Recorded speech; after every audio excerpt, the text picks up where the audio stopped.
جمله ورته تکرار کړم بیا تاسو توجه ورته وکړئ چې په سوال کې متوجه کیږي که نه.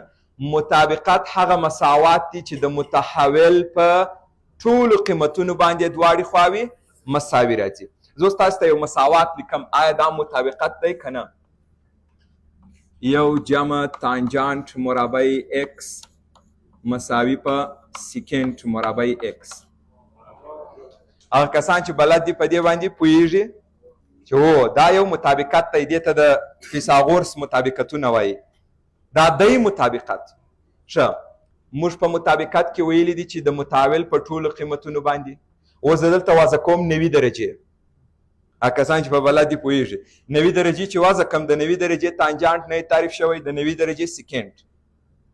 نو زه 90 درجې دلته چې وضع کم صدق نه کوي، اصلا د وضع کولو اجازه هم نه لرم.